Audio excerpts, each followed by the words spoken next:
السلام علیکم ورحمۃ اللہ وبرکاتہ۔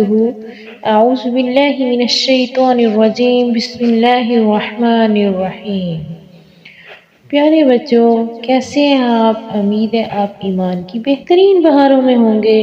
تو آج ہم جو کہانی سنیں گے وہ ہے حلیمہ سعدیہ کی بیڑے۔ پیارے بچوں، اس زمانے میں عربوں میں رواج تھا کہ اپنے بچوں کو صحرا کی کھلی اور صاف ستھری آب و ہوا میں پروان چڑھنے کے لیے صحرا میں رہنے والے قبیلوں کے حوالے کر دیا کرتے تھے۔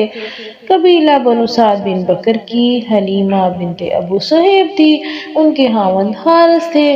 تو ہمارے پیارے نبی صلی اللہ علیہ وسلم کو ان کے ساتھ بچپن میں بھیج دیا گیا۔ ان دونوں کا تعلق بادیہ نامی علاقے سے تھا۔ واپسی کے سفر میں ان دونوں کو بہت حیران کن واقعات پیش آئے۔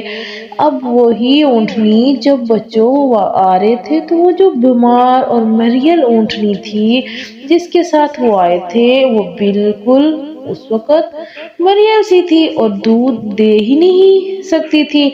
اس قدر دودھ دے رہی تھی جس کا اندازہ نہیں کیا جا سکتا تھا۔ ان کی وہی مریل گدی جو چل بھی نہیں سکتی تھی اب سب سے آگے آگے نکلی جا رہی تھی واپسی پہ۔ دوسرے لوگ بڑے حیرت زدہ تھے کہ کیا یہ وہی مریل اونٹنی اور بدحال سی ہے، لیکن یہ تو چل بھی نہیں سکتی تھی، تو اب سب سے آگے آگے نکلی جا رہی ہے۔ تو پیارے بچوں، سیدہ حلیمہ اور ان کے خاوند حارث جو تھے وہ جان چکے تھے کہ یہ سارا کچھ جو ہو رہا ہے انتہائی خوبصورت یہ محمد صلی اللہ علیہ وسلم کی وجہ سے ہے، جس کو وہ اپنے ساتھ لے کے جا رہے ہیں۔ اب کوئی خوش قسمتی ایسی نہیں تھی کہ ان کے دروازے پر ہاتھ باندھ کر نہ آتی۔ پیارے بچوں، حضرت محمد صلی اللہ علیہ وسلم اور سیدنا امیر حمزہ دونوں کو حلیمہ سعدیہ اور سیدہ ثویبہ نے دودھ پلایا تھا۔ ان کی رضائی والدہ تھی یہ دونوں۔ آپ کے جو رضائی بہن بھائی تھے نا، دودھ شریک جن کو کہا جاتا ہے، ان کے نام تھے عبداللہ بن حارث، انیسہ بنت حارث تھے، ابو سفیان بنت حارث بھی عبد المطلب آپ کے کزن بھی تھے اور رضائی بھائی بھی تھے۔ پیارے بچوں، حلیمہ سعدیہ کا جو گاؤں تھا نا بادیہ، ان دونوں سخت خشک سالی کا شکار تھا۔ بہت عرصے سے یہاں بارش ہی نہیں ہوئی تھی۔ بادیہ کے باشندے جو تھے نا، رہنے والے لوگ، پانی نہ ملنے کی وجہ سے سخت مشکل سے دن گزارے تھے۔ ان کی فصلیں سوکھ گئی تھی اور اپنے مویشیوں اور جانوروں کے لیے چارہ تک نہیں اگا سکتے تھے، پھر ان کا دودھ کس طرح حاصل کر سکتے تھے۔ انہی انتہائی مشکل دنوں میں یہ بادیہ کے جو لوگ تھے نا، ان کو ایک حیران کن صورتحال نظر آنے لگی۔ انہوں نے پتہ کیا دیکھا کہ پوری بستی میں صرف حلیمہ سعدیہ کا گھرانہ ایسا ہے جہاں خشک سالی کا سایہ تک نہیں پڑ رہا۔ پوری بستی کے کھیت جو تھے سوکھے پڑے ہیں اور بالکل برباد ہوتے جا رہے تھے، لیکن حلیمہ سعدیہ کی جو کھیتی تھی نہایت ہری بھری تھی، خوب پھل پھول رہی تھی۔ حلیمہ سعدیہ کے جو مویشی تک خوب موٹے تازے ہو رہے تھے اور بے حساب دودھ دیتے چلے جا رہے تھے، جبکہ باقی ساری بستی کے دوسرے جو مویشی تھے سوکھ رہے تھے، بالکل ہڈی اور پنجر ہوتے جا رہے تھے۔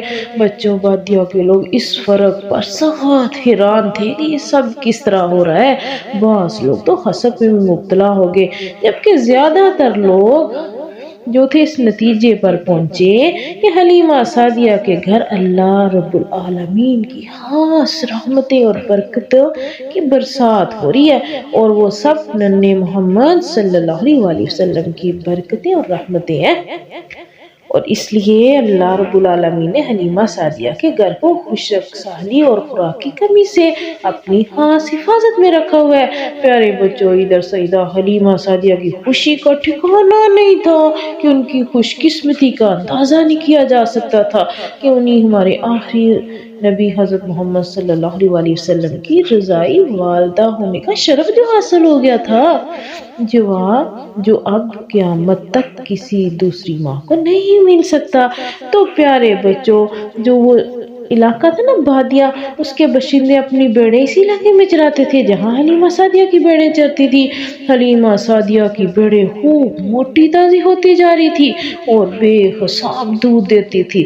جو چرواہے تھے اس بات پر سخت حیرت زدہ تھے کہ بادیا کے باشندوں کی اور حلیمہ سعدیہ کی بھیڑیں ایک ہی جگہ چرتی ہیں، ایک جگہ سے کھاتی ہیں، لیکن دونوں طرح کی بھیڑوں میں اتنا زیادہ فرق، آخر کیوں اتنا زیادہ فرق ہے؟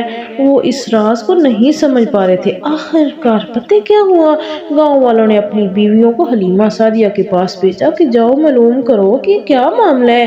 حلیمہ سعدیہ نے بے حد خوشی کے ساتھ ساری عورتوں کو بتایا کہ یہ سب کچھ اس مبارک ترین بچے صلی اللہ علیہ وآلہ وسلم کی وجہ سے ہے، جن کو اپنے ساتھ لائی ہے۔ آپ ان کی رضائی والدہ مکرمہ بھی ہے۔ حلیمہ سعدیہ نے پیارے بچوں یہ بھی فرمایا کہ جب سے یہ ننھے محمد صلی اللہ علیہ وآلہ وسلم ان کے ساتھ آئے ہیں، ان کے گھر پر آسمانی رحمتوں اور برکات کے سارے دروازے کھل گئے ہیں۔ انہوں نے پیارے بچوں یہ بھی بتایا کہ محمد صلی اللہ علیہ وآلہ وسلم انتہائی غیر معمولی بچے ہیں، یہ عام بچہ نہیں ہے، ان جیسا کوئی دوسرا بچہ ہو ہی نہیں سکتا۔ محمد صلی اللہ علیہ وآلہ وسلم خود اپنی مبارک ترین ذات میں اللہ رب العزت کی عظیم ترین نعمت، رحمت اور برکات ہے۔